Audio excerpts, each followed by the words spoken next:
కాబట్టి ప్రాజాపత్యం బ్రాహ్మణానాం స్మృతం స్థానం క్రియావతాం అన్నారు. క్రియావతాం అంటే ఏమిటి? ఎవరైతే ఆ ధర్మమును చక్కగా పాటిస్తారో అటువంటి లోకము వారికి ప్రాప్తిస్తుంది అనమాట. ఆ తరువాత క్షత్రియులకు స్థానం ఐంద్రం, స్థానం ఐంద్రం క్షత్రియాణం సంగ్రామేషు అనివర్తినాం. సంగ్రామేషు అంటే యుద్ధంలో, ఇందాకే చెప్పుకున్నాం మనం భగవద్గీతలో శ్రీకృష్ణుడు ఏ విధంగా మళ్ళా మనసు మార్చి యుద్ధోన్ముఖుని చేస్తారు, ఎవరిని? అర్జునుని అన్నమాట. ఇలా ఈ విషయాలన్నీ చెప్పి ఆయన యుద్ధోన్ముఖుని చేస్తారు. నువ్వు ఎవరితోనూ యుద్ధం చేయటం లేదు, వారందరూ ముందుగానే చంపబడ్డారు నా చేత. కాబట్టి నీవు నిమిత్త మాత్రమే అన్నమాట. ఏదైనా జరగాలంటే ఎవరి ద్వారానో ఒకరి ద్వారా జరగాలి కదండి. అది ఏదైనా కానివ్వండి, మంచి కానీ చెడు కానీ ఎవరో ఒకరు చేయాల్సిందే అన్నమాట. కాబట్టి ఆ విధంగా నువ్వు చేస్తున్నావు, నీలో దీంట్లో నీ ప్రమేయం ఏమీ లేదు అని చెప్పి ఇంకా చెప్తాను. క్షత్రియుడి యొక్క ధర్మం ఏమిటి?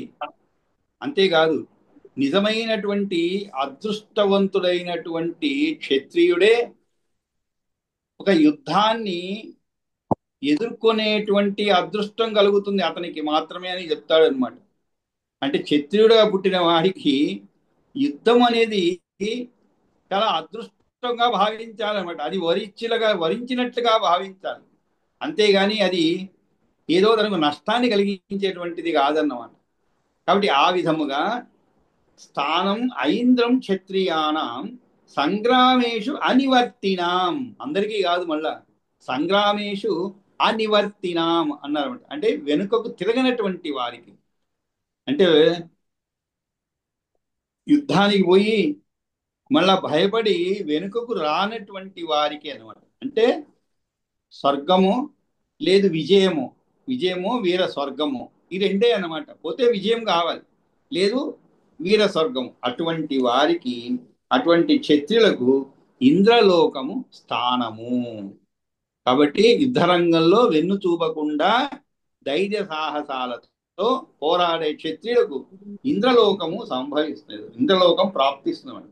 ఆ తరువాత వైశ్యులు ఉన్నారు. అంటే వారికి ధర్మం ఉంది కదండి, వైశ్యులకు ఒక ధర్మం ఉంది. వైశ్యానాం మారుతం స్థానం స్వధర్మం అనువర్తినాం, స్వధర్మం అనువర్తినాం, అనుసరించిపోయేటువంటి వారు, అనువర్తినాం అంటే అటువంటి వారికి, ఎవరికి? వైశ్యానాం స్థానం. ఏమి స్థానం? మారుతం అంటే స్వధర్మంపై ఆసక్తి కలిగిన వైశ్యులకు వాయులోకము స్థానం అవుతుంది అన్నమాట. వాయులోకము స్థానం అవుతుంది. స్వధర్మం అనువర్తినాం గాంధర్వం శూద్రజాతీనాం పరిచర్య అనువర్తినాం, పరిచర్యానువర్తినాం అంటే ఏమిటి? పరిచర్య చేసి చక్కగా తన ధర్మం అదే కాబట్టి ఆ విధముగా పరిచర్య చేసేటువంటి శూద్రజాతుల వారికి గాంధర్వ లోకం లభిస్తుంది. గాంధర్వం శూద్ర జాతీనాం పరిచర్య అనువర్తినాం అంటే అందరు ఏ విధంగానైతే బ్రాహ్మణులకు ప్రాజాపత్యం అనేది పొందుతారు బ్రాహ్మణుడు, అది అందరికీ పొందలేరు కదండి.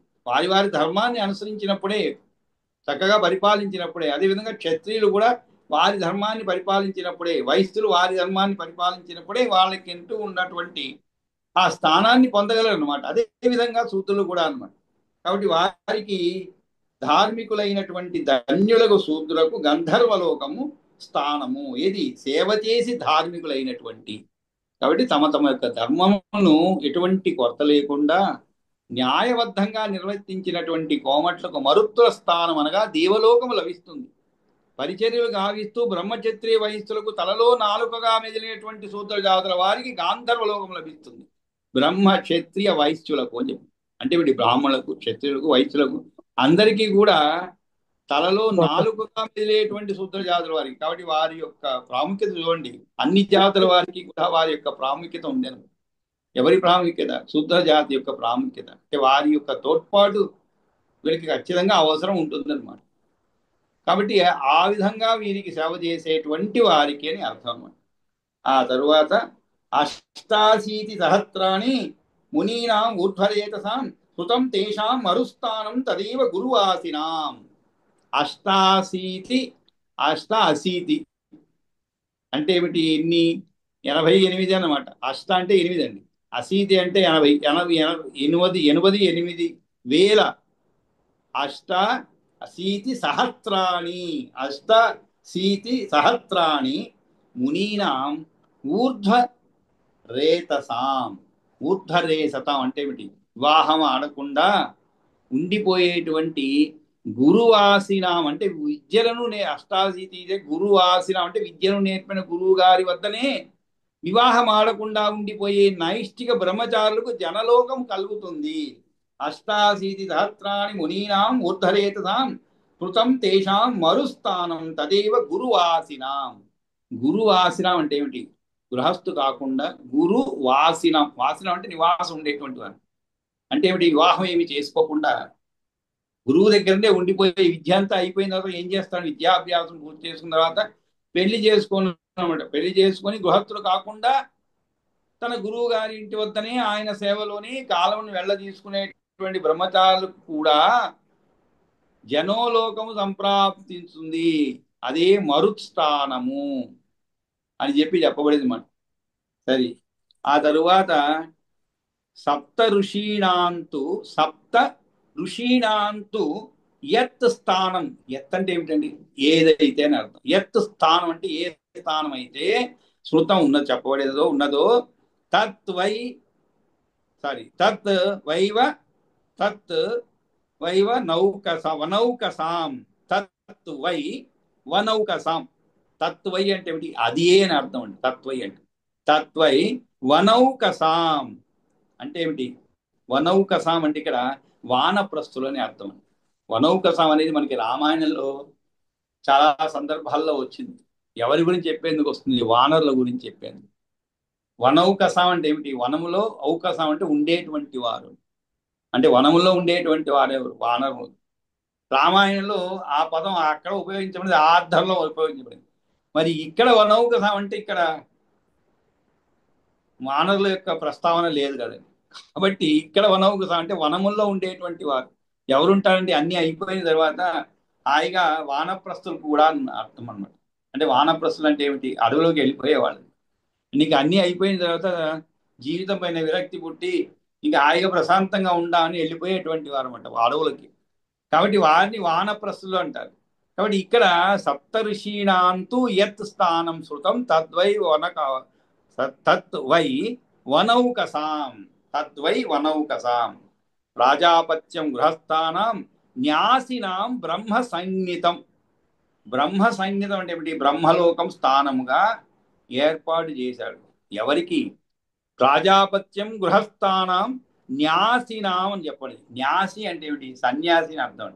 అంటే గృహస్థులకు పితృలోకము, సన్యాసులకు బ్రహ్మలోకం అని చెప్పండి. ఇక్కడ న్యాసి మామూలుగా సన్యాసి అంటుంటాము, న్యాసి అని చెప్పబడింది అనమాట. న్యాసి అంటే కూడా సన్యాసి అనేటువంటి అర్థంలో చెప్పండి. అంటే న్యాసి అంటే ఉంచబడింది, న్యాసం అంటే ఉంచబడింది అని అర్థం అండి. దీని గురించి అమరు కోసం చూస్తే చాలా పెద్ద వ్యాఖ్యానం ఇవ్వబడింది అనమాట. కాబట్టి ఈ విధంగా న్యాసినాం అంటే ఏమిటి? సన్యాసులు అని అర్థం అనమాట. కాబట్టి వారికి కూడా సప్త ఋషీణాం అంటే వనౌకసులు అనగా వానప్రస్థాశ్రమంలో ఉన్నవారు, వీరికి తపోలోక ప్రాప్తి చెప్పబడింది అన్నమాట. ఆ తర్వాత ఇక బ్రాహ్మణాదులు అయినటువంటి గృహస్థులకు దక్కే విశేషాన్ని చెప్పదలుచుకొని ముందుగా పూర్వోక్తమైనటువంటి స్థానాన్నే తిరిగి చెప్పాడనమాట. ఇక్కడ మళ్ళీ చెప్పాడనమాట. ఎందుకంటే ప్రాజాపత్యం గృహస్థానం అనేటువంటిది మనకి ముందుగానే చెప్పబడింది 34వ శ్లోకంలో.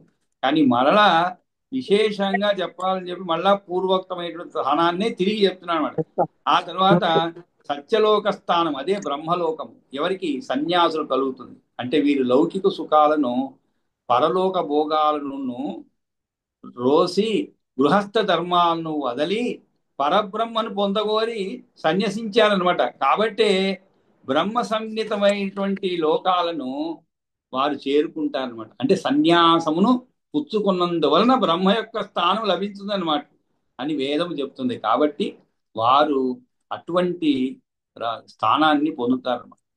అంటే చాలా కష్టమైనది కదండి. ఎప్పుడు కూడా మనం ఎంత కష్టపడితే ఎంత త్యాగము చేస్తే అంత సత్ఫలితాలు పొందుతాం అన్నమాట. కాబట్టి ఇక్కడ ఈ సన్యాసులు ఏం చేస్తున్నారు మరి?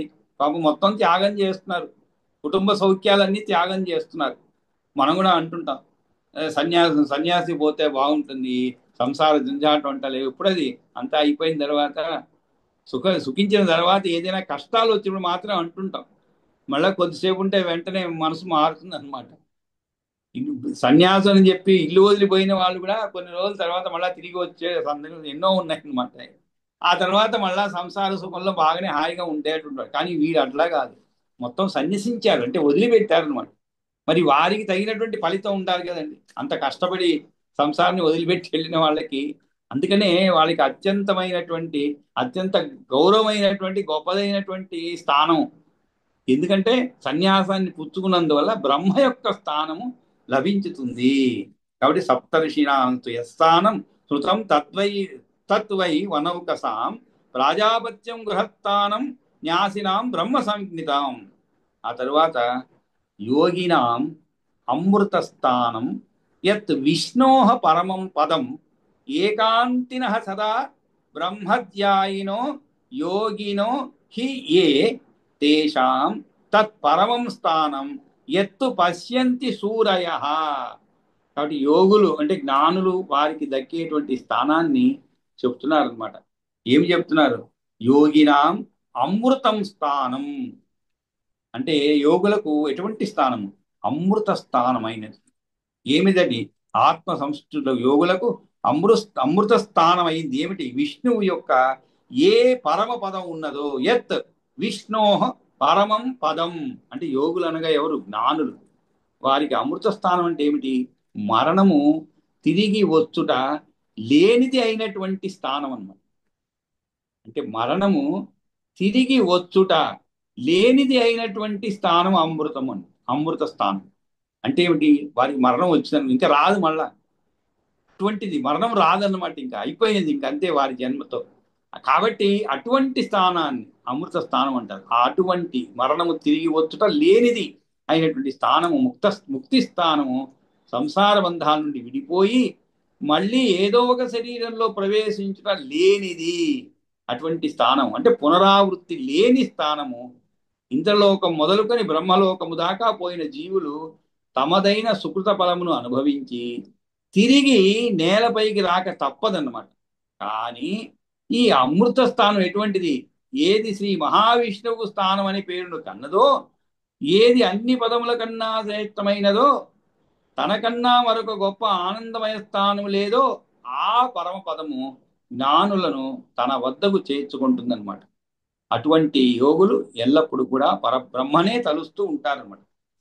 ఆయన యందే తమ లక్ష్యాన్ని, గమ్యస్థానాన్ని నిశ్చయించుకొని ఉంటారు. కాబట్టి మరొక విషయము లేదు, వ్యక్తి యందు దృష్టి పెట్టరు. ఏకాంతినః సదా బ్రహ్మధ్యాయినో యోగినో హి ఏ అంటే ఎవరైతే యోగులు ఉన్నారో, ఎటువంటి యోగులు? ఎల్లప్పుడూ ఏకాంత స్థితిలో ఉండేటువంటి వారు అన్నమాట. ఏకాంతినః సదా ఎల్లప్పుడూ బ్రహ్మధ్యాయినో అంటే నిరంతరము బ్రహ్మ విచారం చేసేటువంటి వారు అన్నమాట. బ్రహ్మధ్యాయినో యోగినో హి తేషాం అటువంటి వారికి తత్పరమం స్థానం యత్తు పశ్యంతి సూరయః.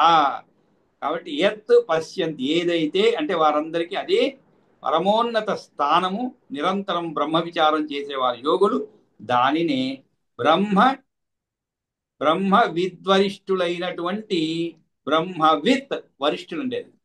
బ్రహ్మవిత్ వరిష్ఠులు అంటే ఏమిటి? బ్రహ్మవిత్ అంటే ఏమిటి? బ్రహ్మ గురించి తెలుసుకున్నటువంటి వారు ఉంటారు.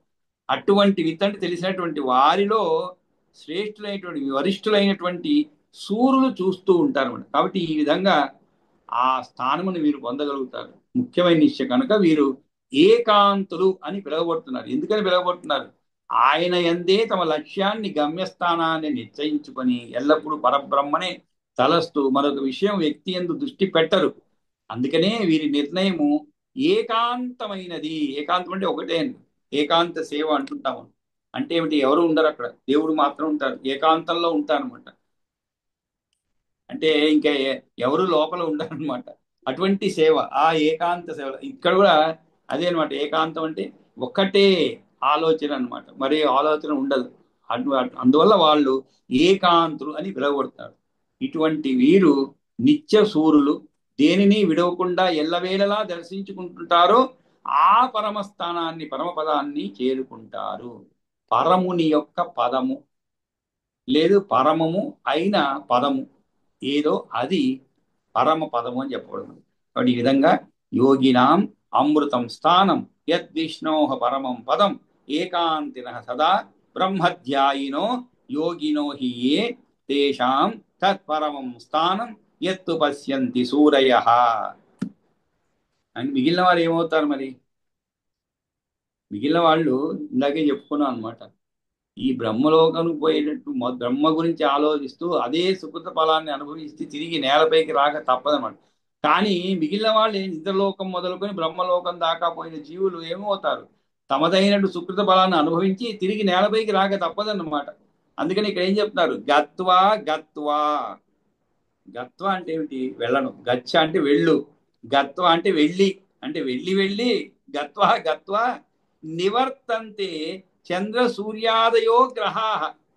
కాబట్టి ఇక్కడ భగవదుపాసకులను అందరికన్నా లభించబోయేటువంటి పదము యొక్క వరుసను చెప్పి అదే అందరికీ చిట్ట చివరకు చేరుకోదగిన శ్రేష్టమైన స్థానం అంటున్నాడు అనమాట. ఏమని? గత్వా గత్వ ఇది. గత్వా గత్వ అంటే ఏమిటి? వెళ్ళి వెళ్ళి ఓ మైత్రేయుడా, గత్వా గత్వా నివర్తంతే చంద్ర సూర్యాదయో గ్రహ. చంద్రుడు సూర్యుడు మొదలుగా గల గ్రహాలని కూడా గొప్పవైన స్థానాలను చేరుకొని మళ్ళీ ఏమవుతుంది? అక్కడి నుండి మళ్ళీ మళ్ళీ తిరిగి వెనక్కి వస్తూనే ఉన్నారు కదా. అంతే కదండి. చంద్రుడు సూర్యుడు వారి వారి స్థానాలకు పోయి తిరిగి సూర్యోదయంగానే సూర్యుడు, చంద్రోదయంగా చంద్రుడు వస్తున్నారు అనమాట. కానీ ఈ 12 అక్షరాలు కలిగినటువంటి మంత్రము తలుచుకునేవారు, భగవంతుని సన్నిధిని కోరుకునేవారు ఒకసారి ఆ పరమ పదమును చేరుకున్నట్లయితే మళ్ళీ వెనుకకు తిరిగి రావడం లేదయ్యా అనేటువంటి చెప్తున్నాను అనమాట. అద్యాపి నా నివర్తంతే. అద్యాపి నా నివర్తంతే. నివర్తంతే అంటే ఏమిటి? వెనుకకు రావడం. నా నివర్తంతే అంటే వెనుకకు రారు, రావటము లేదు. ఎప్పుడు? అద్యాపి, ఇప్పుడు కూడా. ద్వాదశాక్షర చింతక అంటే మంత్రోపాసకులైనటువంటి వారు ఆ ఉత్తమ స్థానానికి వెళ్ళిన వారే కానీ ఎప్పటికీ కూడా తిరిగి రారు అని చెప్పడం జరుగుతుంది. ఆ తరువాత తామిశ్రం అంధతామి. ఇక్కడ కొన్ని నరకాల గురించి చెప్పారండి. అంటే వివిధమైనటువంటి నరకములు ఉన్నాయన్నమాట. అంటే మామూలుగా మనకి ఏముంటుందండి, లోకల్గా చిన్న చిన్న తప్పులు అనుకోండి. అంటే చిన్న చిన్న అంటే ఏమిటి? ఏదో పిక్ పాకెట్ కొట్టడము, లేదు ఇటువంటివి చిన్న చిన్నవి ఉంటాయి కొన్ని. సైకిల్ దొంగిలించడము, మోటార్ బైకులు దొంగిలించడము, ఇలాంటి పాపములు కొన్ని ఉంటాయన్నమాట. అటువంటి వాటికి కొన్ని శిక్షలు ఉంటాయి. ఏముంటాయి వాటికి? ఏదో ఫైన్ కట్టమంటారు, ఫైన్ కట్టేసి వెళ్ళిపోతుంటారు అనమాట. అది కాకుండా ఇంకా కొంత పెద్ద శిక్ష ఏదో పడేటువంటి కర్మ చేశారనుకోండి, దుష్టకర్మలు, అప్పుడు ఏం చేస్తారు? దానికి తగినట్లుగా కొంచెము కష్టమైనటువంటి శిక్షను, అంటే అనుభవించేందుకు కష్టమైనది, ఇచ్చేందుకు కాదు, అనుభవించేందుకు కష్టమైన శిక్ష వేస్తారు. జైల్లో పెట్టమంటారు 4 రోజులు. ఇంకా ఏదో తప్పు చేశారు అనుకోండి, ఎవరినో హత్య చేశారు, ఆ హత్య కూడా చాలా క్రూరంగా చేశారు. ఇంకా విషయం ఏంటంటే మీరు హత్య చేయొచ్చు, కానీ హత్యలో కూడా క్రూరమైనటువంటి హత్యలు, మామూలు హత్యలు ఉంటాయి. దాన్ని బట్టి మీకు విధించబోయేటువంటి శిక్ష ఉంటుంది. మరణశిక్ష రేరెస్ట్ ఆఫ్ రేర్ కేస్ అంటారు. అంటే మరణశిక్ష చాలా అరుదైనటువంటి అంటే ఒక జీవిని, అతని యొక్క ప్రాణమును హరించడం అనేది మన ధర్మం కాదనమాట. ఒక జీవి యొక్క ఒక ప్రాణి యొక్క ప్రాణాన్ని హరించడం. కాబట్టి చాలా చాలా రేరెస్ట్ ఆఫ్ రేర్ అంటారు. ఎక్కడో ఒక చోట అటువంటి ఉరి శిక్షలు వేయడం కూడా జరుగుతుంది. అంటే దాని ఆ తీవ్రతను బట్టి అన్నమాట. మరి ఒక 10 మందిని తెలిసి తెలిసి చంపాడు అనుకోండి, చాలా క్రూరంగా చంపాడు, వారికి మరి ఉరిశిక్ష తప్పదు. లేదు గాయపరిచాడు, దానికి ఉరిశిక్ష అవసరం లేదు. ఎందుకంటే ఇతర జీవిని ప్రాణాలు హరించలేదు, కాబట్టి ఇతర ప్రాణం హరించేటువంటి హక్కు మనకి లేదు.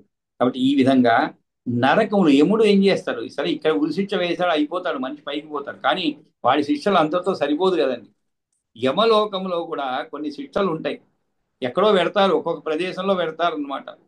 ఆ ప్రదేశాలు ఎలా ఉంటాయి, దాని యొక్క వివరణలు అవన్నీ కూడా మనకి తరువాత రాబోతుంది అనమాట. కానీ ప్రస్తుతానికి వాటి పేర్లు చెప్పారు. ఏమని? తామిశ్రం, అంధతామిశ్రం, మహారౌరం, మహారౌరం, రౌరవం, మహారౌరవం, సారీ మహారౌరవం, రౌరవం అసిపత్ర వనం, అసిపత్ర వనం ఘోరం కాలసూత్రం అవీచిమత్, కాలసూత్రం అవీచిమత్ వినిందకానాం వేదస్య. వీళ్ళన్నీ ఈ శిక్షలని యముడు వీళ్ళందరినీ తీసుకుపోయి అక్కడ పెడతారంట, ఆయా నరకాల్లో పెడతారు. ఎవరిని? వినిందకానాం, వినిందకానాం వేదస్య అంటే వేదములను నిందించేటువంటి వారిని, యజ్ఞ వ్యాఘాతకారిణం, యజ్ఞ వ్యాఘాత, వ్యాఘాత అంటే ధ్వంసం, యజ్ఞ ధ్వంసకులైనటువంటి వారిని. అంతేకాదు స్థానం ఏతత్ సమాఖ్యాతం, సమాఖ్యాతం అంటే చెప్పబడినది అని అర్థం. సమాఖ్యాతం, ఆఖ్యాతం అంటే చెప్పబడింది. ఈ యొక్క శిక్షలు, ఈ యొక్క స్థానములు, శిక్షల స్థానములు ఏతత్ వారికి సమాఖ్యాతం. ఎవరికి? స్వధర్మ త్యాగినశ్చయే, స్వధర్మ త్యాగిన. త్యాగం అంటే ఏంటంటే వదిలిపెట్టడం. ఏం వదిలిపెడుతున్నారు? స్వధర్మాన్ని వదిలిపెట్టడం. అంటే చూడండి, స్వధర్మాన్ని పాటించడం అనేది ఎంతటి ఆవశ్యం అనేది చెప్పబడుతుంది మనకి. స్వధర్మమును త్యాగము చేసిన వారిని, స్వధర్మ త్యాగినచ్చ ఏ ఎవరైతే ఉన్నారో వాళ్ళందరికీ కూడా స్థానం ఏతత్ సమాఖ్యాత, ఇటువంటి స్థానము చెప్పబడింది. ఏమి స్థానమునవి? తామిశ్రం అంధతామిశ్రం మహారౌరవం, రౌరవం అసిపత్ర వనం, మహాభయంకరమైనటువంటి కాలసూత్రం అవీచికం, వేద నిందకులై యజ్ఞ ధ్వంసకులై స్వధర్మం విడిచిన వారికి ఇది స్థానంగా చెప్పబడింది. తామిశ్రమంద తామిశ్రం మహారౌరం మహారౌరం రౌరవం అసిపత్రవనం ఘోరం కాలసూత్రం అవీచిమత్ వినిందకానాం వేదస్య యజ్ఞ వ్యాఘాతకారిణాం స్థానమేత సమాఖ్యాతం స్వధర్మ త్యాగినచ్చయే. కాబట్టి మైత్రేయ, ఈ విధంగా తమ ధర్మాలను శ్రద్ధతో ఆచరించని వారికి, ఆచరించిన వారికి ఏం ఫలితం? సత్ఫలితాలు ముందే చెప్పబడింది. వర్ణానాం ఆచరణ చే ప్రాజాపత్యం బ్రాహ్మణానాం శృతం స్థానం క్రియావతాం స్థానం ఐంద్రం క్షత్రియాణం సంగ్రామేషు అనివర్తినాం వైశ్యానాం మారుతం స్థానం స్వధర్మమనువర్తినాం గాంధర్వం శూద్రజాతీనాం పరిచర్యానువర్తినాం అని చెప్పి అక్కడ చెప్పబడింది అనమాట. అంతేకాదు అష్టాశీతి సహస్రాన్ని మునీనాం ఉద్ధరేతాం శృతం తేషాం మరుస్థానం తదేవ గురువాసినాం సప్తర్షీణాత్ యస్థానం శృతం తత్ వై వనౌకసాం ప్రాజాపత్యం గృహస్థానం న్యాసినాం బ్రహ్మ సంహితం యోగినాం అమృతం స్థానం యద్విష్ణో పరమం పదం ఏకాంతిన తదా బ్రహ్మధ్యాయినో యోగినో హియే తేషాం తత్ పరమం స్థానం యత్తు పశ్యంతి సూరయ గత్వా గత్వా నివర్తంతే చంద్రసూర్యాదయో గ్రహ అద్యాపి న నివర్తంతే ద్వాదశాటి. ఇవన్నీ చెప్పి, ఇవన్నీ చెయ్యని వారికి, మరి ధర్మాన్ని పాటించిన వారికి, యజ్ఞమును ధ్వంసం చేసేవారికి ఎటువంటి స్థానము అంటే రెండూ చెప్పాలి కదండి. ఒక మనిషిలో ఎప్పుడు కూడా నీకు ఈ స్థానము దక్కుతుంది అన్న దానికంటే కూడా ఇది దక్కుతుందిరా, క్రూరమైనటువంటి స్థానం దక్కుతుంది అన్నా అనుకోండి, భయం ఎక్కువ అవుతుంది. ధర్మాన్ని పాటిస్తారు అనమాట. అందుకే ఇది కూడా చెప్పబడింది అనమాట. ఏమి స్థానాలు అనే దానికి, వేదాన్ని నిందించేవారు, యజ్ఞాలను అడ్డంకులు సృష్టించి ఎడగొట్టేవారు, వినిందకానాం వేదస్య యజ్ఞ వ్యాఘాతకారిణాం, వారికి వర్ణాశ్రమాచార ధర్మాలను కోరి కోరి వదులుకునే వారికి. చూడండి, వర్ణాశ్రమాచార ధర్మాలను కోరి కోరి వదులుకునే వారికి కొన్ని తెలియకుండా వదులుకోవాల్సిన పరిస్థితులు ఉంటాయండి. కొన్ని ఉంటాయి అటువంటి సందర్భాలు ఇక్కడ. అందుకనే చాలా జాగ్రత్తగా కోరి కోరి వదులుకోవడం అన్నారు. మామూలుగా పిల్లలకి ఉపనయనం చేసిన తర్వాత బొట్టు పెట్టుకోరా అంట, నామం పెట్టుకోరా అంటే, తిరునామం పెట్టుకోరా అంటే ఒక రోజు పెట్టుకుంటారు, 2 రోజులు పెట్టుకో, 3వ రోజు ఏం చేస్తారు సార్? పెట్టుకుంటాడు. తల్లిదండ్రులు పోరు పడలేకుండా పెట్టుకొని కావాల్సిన బనీని వేసుకునేటప్పుడు అది పోయేలాగా చాలా చాకచక్యంతో తీసేస్తాడు. ఏమంటే వేసుకునే అంటే మనసులో ఉంటుంది పాపం, కానీ మనసులో ధరించాలని ఉండవచ్చు, కానీ సంఘంలో ఏదైనా అనుకుంటాను ఉన్నట్టు బొట్టు పెట్టుకుంది, అదొక భయం అన్నమాట. అది కూడా ఒక ధర్మమేనండి, అది కూడా ఒక ఆచారమే. దాన్ని పాటించవలసిన బాధ్యత ఉంది అన్నమాట. చిన్న వయసు నుండే పాటించే బాధ్యత ఉన్నది. కానీ మనం కూడా, తల్లిదండ్రులు కూడా పెద్దగా దాని గురించి అంత శ్రద్ధ చూపటం లేదనమాట. ఏదో ఉపనయనం అయిన తర్వాత కొంతకాలం ఉపయోగిస్తారు, ఆ తర్వాత వదిలేస్తారు. ఈ ధర్మాన్ని పాటించినటువంటి వారికి ఇటువంటి స్థానం పొందుతారా అని చెప్పారనుకోండి, కాస్త కూస్త భయం ఉంటుంది అనమాట. పిల్లలకి కూడా, పెద్దవాళ్ళకి ఉంటుంది, పిల్లలకి ఉంటుంది అన్నమాట. కాబట్టి ఈ పేర్లు ఉన్నటువంటి నరక లోకాలు కలుగుతాయి అన్నమాట. ఏమిటది? వేల కొలది ఏండ్లు అక్కడ బాధను అనుభవించుతారయ్యా అని చెప్తున్నాడు. ఇంతగా ఆ నరకాలు ఇవి ఏమిటి? తామిశ్రము అంధతామిశ్రము రౌరవము మహారౌరవము అసిపత్ర వనము గాలి చోరనటువంటి కాలసూత్రం అనేది ఇవి అన్నమాట. సరే ప్రస్తుతానికి వీటి గురించి మనం విశదంగా ఇప్పుడు అవసరం లేదు. కానీ మనకి ఇదే గ్రంథాలు అంటే ఇదే విష్ణు పురాణంలో ద్వితీయ అంశలో 6వ అధ్యాయంలో వివరణలు ఉంటాయన్నమాట. అంటే ఎందుకో వాటి వివరణ మాత్రం కొంచెం దూరంలో ఇచ్చారు. ఇక్కడ మాత్రం ఊరికే పేర్లు మాత్రం చెప్పారనమాట. అంటే అక్కడ ఉండబోయేటువంటి పరిస్థితులు ఏమిటి, ఆ నరకంలో ఎలా ఉంటుంది ఏమిటి అని. ఆ నరకం కూడా గ్రేడింగ్ అన్నమాట. మళ్ళా అక్కడ కూడా అన్నీ ఒకేలాగా ఉండవు. తామిశ్రం, అంధ తామిశ్రం ఇవన్నీ ఒకేలాంటివి కాదు. వీటిలో కూడా గ్రేడింగ్ ఉంటాయి అన్నమాట. తక్కువ శిక్ష కలిగినటువంటి, కొంచెం పెద్ద శిక్ష కలిగినటువంటి, ఇంకా ఎక్కువ తీవ్రమైనటువంటివి. ఇవన్నీ కూడా మనకి ఆ ద్వితీయ అంశంలో 6వ అధ్యాయంలో వివరంగా తెలుసుకోబోతున్నాను. కాబట్టి ఈ విధంగా మనకి విష్ణు పురాణంలో ప్రథమ అంశంలో చాతుర్వర్ణ్య వ్యవస్థ, అదేవిధంగా పృథివీ విభాగము, అన్నాదీనం ఉత్పత్తి, వర్ణనం అనేటువంటివి కలిగి ఉన్నటువంటి 6వ అధ్యాయం సమాప్తమైనది అన్నమాట. కాబట్టి కొంచెం టైం ఉన్నది. ఈరోజు ఈ శ్లోకాలను ఎవరన్నా చదివే వాళ్ళు చదవండి. ఆ తర్వాత రెండు అంటే 5వది 6వది కలిపి ఏమన్నా చిన్న చిన్న దోషాలు ఉంటే 5వది పూర్తి చేసుకున్నాం కాబట్టి దాన్ని కలిపి ఇప్పుడు చెప్పుకుందాం అనమాట. సరే 6వ అధ్యాయం చదవండి ఈరోజు. 5లో మొత్తం అయినట్లేదు కదా బాబు గారు, 30 శ్లోకాలే చివరిలో చివరిలో ఒక్క శ్లోకం మిగిలింది. కరోత్యేమో ఒకే శ్లోకం మిగిలింది ఈరోజు. అంటే ఇస్తూనే ఉన్నారు వారు, సమయం సరిపోదండి అని, కానీ ఒక్క చివరి శ్లోకం మిగిలిపోయింది. ఓకే అండి, 6 చదివేస్తారు. చివరి శ్లోకం ఒక్కడే చదివి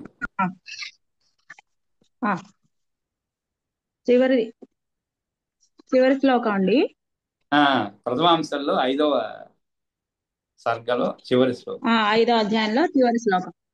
కరోతి ఏవం విధాం సృష్టిం సర్గాదో స పునః పునః శిశ్రుక్షా శక్తియుక్తోసౌ సృజ్య శక్తి ప్రచోదితః. इत्यार्षे श्रीमद् श्री पराशर मुनि विरचिते पुराणरत्ने श्री विष्णु परतत्व निर्णायके श्रीमद् विष्णु पुराणे प्रथमांशे पंचमोऽध्यायः अध षष्ठोऽध्यायः चातुर्वर्ण्य व्यवस्था.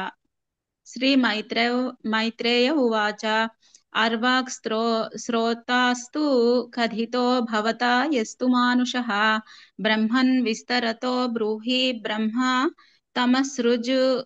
तमसृजत् यथा च वर्णान् असृजत् यद्गुणांश्च प्रजापतिः यच्छ तेषां स्मृतं कर्म विप्रादीनां तदुच्यताम्.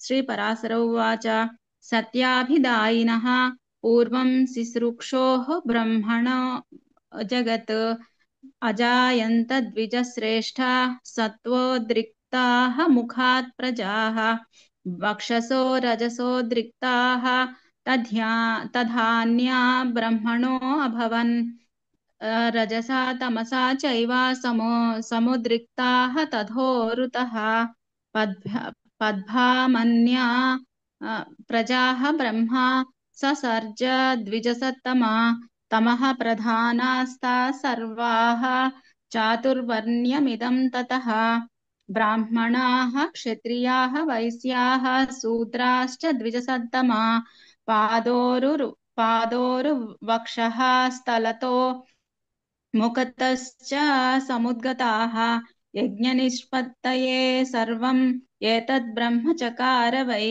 चातुर्वर्ण्यं महाभागा यज्ञसाधनमुत्तमम् यज्ञैराप्यायिता देवाः वृष्टि उत्सर्गेण वै प्रजाः आप्यायन्ते धर्मज्ञा यज्ञाः कल्याणहेतवः निष्पाद्यन्ते नरैस्तैस्तु स्वधर्माभिरतैः सदा विशुद्धाचरणोपेतैः सद्भिः सन्मार्गगामिभिः स्वर्गापवर्गौ मानुष्यात् प्राप्नुवन्ति महामुने यथाभिरुचितं स्थानं तद्यान्ति मनुजा द्विज प्रजास्ताः ब्रह्मणा सृष्टाः चातुर्वर्ण्यं व्यवस्थिताः सम्यक् श्रद्धा समाचारा प्रवणाः मुनिसत्तमा यथेच्छावासनिरताः सर्वबाधा विवर्जिताः शुद्धान्तकरणाः शुद्धाः सर्वानुष्ठाननिर्मलाः शुद्धे च तासां मनसि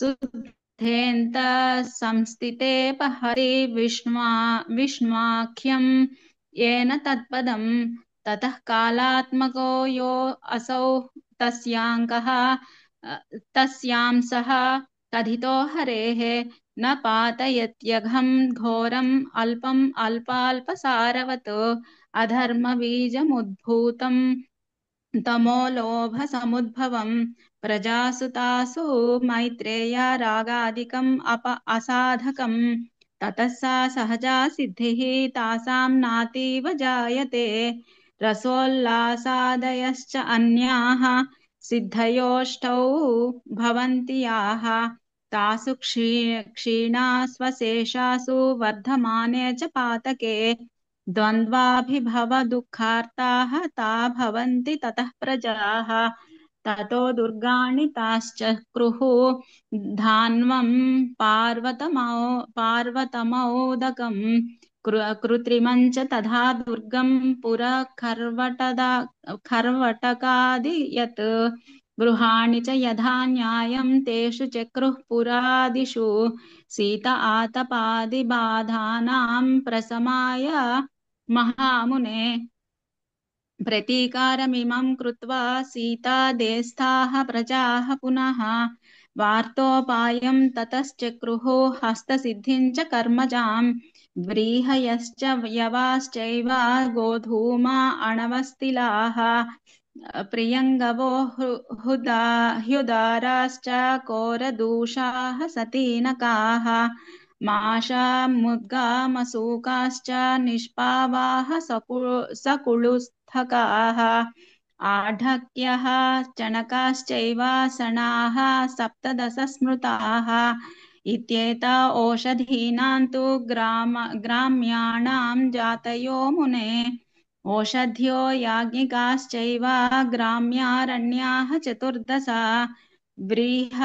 व्रीहयः माशाः गोधूमा अणवस्थिलाः प्रियङ्गु सप्तमा ह्येते अष्टमास्तु कुलुत्थकाः श्यामा कास्त्वधा निवाराः जर्तिलाः सगवेधुकाः तथा वेणुयवाः प्रोक्ताः तद्वत् मर्कटका मुने ग्राम्यारण्याः स्मृता ह्येताः ओषधयस्तु चतुर्दश यज्ञनिष्पत्तये यज्ञः तथा सां हेतुरुत्तमः एताश्च सह यज्ञेन प्रजानां कारणं परम् परापरविदः प्राज्ञाः ततो यज्ञान् वितन्वते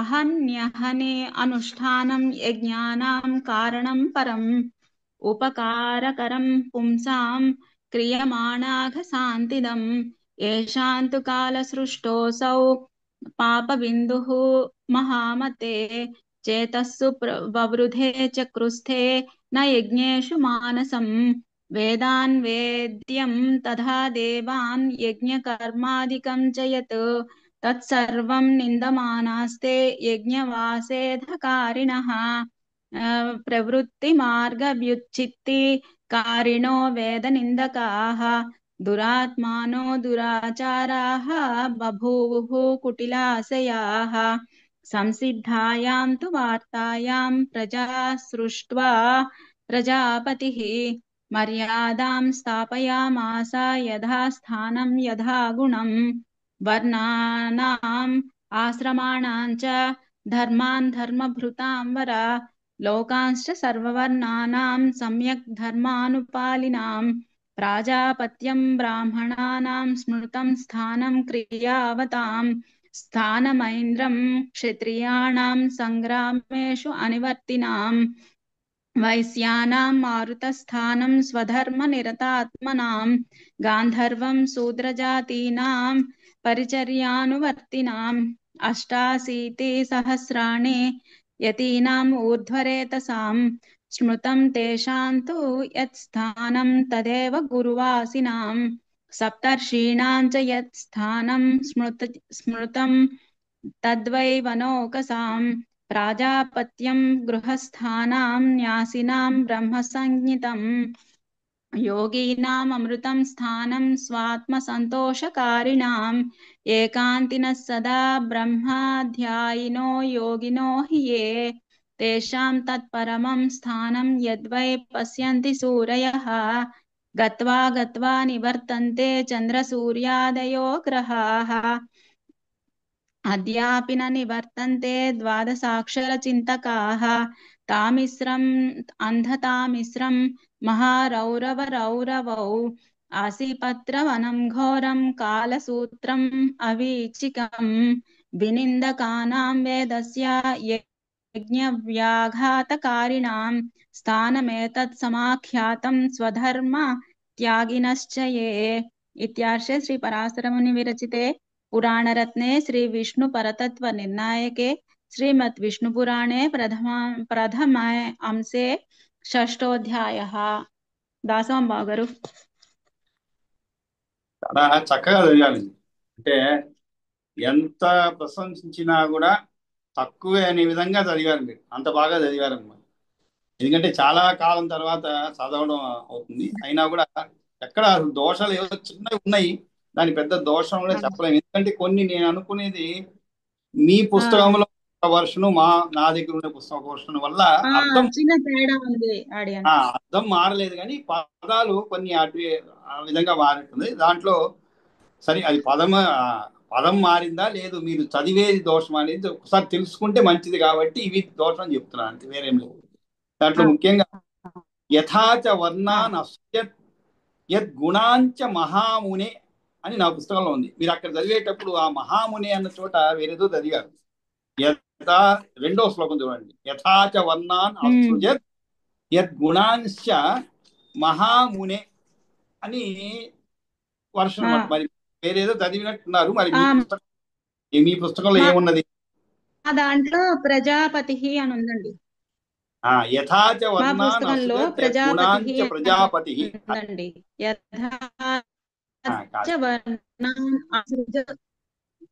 ఇది ప్రజాపతి మహామునే అనేది సరైనది. ఎందుకంటే ఈయన చెప్తున్నారు అనమాట. ఎవరు? మైత్రేయుడు మహామునే అని పరాశరుణ్ణి సంబోధిస్తున్నాడు అనమాట. ఏం సంబోధించి ఆయన అడుగుతున్నాడు, యథాచ వర్ణాన్ అసృజత్ గుణాంచ, అంటే బ్రాహ్మణాది వర్ణాలు కలవిగా సృజించాడో ఆ విప్రాది వర్ణాలు ఏ విధమైన కర్మ విధించబడిందో అది నాకు వివరించు అని చెప్పి సంబోధిస్తున్నాడు. ఆయన అడుగుతున్నాడు. మరి ప్రశ్నించే వారి పేరు ఉండాలి కదండి. కాబట్టి ఎవరు ప్రశ్నిస్తున్నారు? మహామునే అంటే సంబోధిస్తున్నారు ఎవరిని? మైత్రేయ పరాశరు. కాబట్టి ఇక్కడ మహాముని అనేది సరి అయినటువంటి పదం అన్నమాట. మరి అక్కడ ప్రజాపతి అనేది అది ఎలా అంటే ఎవరో అడిగేలాగా లేదు. అయితే ప్రింటింగ్ మిస్టేక్ అయి ఉండొచ్చు, తెలీదు. మహాముని అనేది ఎందుకంటే నేను ఇంకో పుస్తకంలో కూడా చూశాను, మహాముని అనేది ఉన్నది. తర్వాత 5వ శ్లోకం చూడండి. అది పద్భ్యాం అని చదవాలి. పద్భ్యాం. పద్భ్యాం అంటే ఏమిటి? పద్భ్యాం అన్యాహ అనుందండి. పద్భ్యాం అన్యాహ అంటే అలాగే ఉంటుంది. పద్భ్యాం అన్యాహ ప్రజా బ్రహ్మ ససత్య ద్విజసత్తమ. అన్యా అంటే ఏమిటి? మరో సంతాన్ని సృజించాడు అనమాట. అన్యా అంటే ఎక్కడి నుంచి? పద్భ్యాం అంటే 2 పాదాల నుంచి మరో సంతానం సృజించాడు. వారు తమోగుణం ఎక్కువ కలిగిన వారు అయ్యారు. ఇది బ్రాహ్మణ క్షత్రియాది 4 వర్ణాలుగా విస్తరించింది. ఆ తరువాత 6వ శ్లోకంలో మీరు చదివేటప్పుడు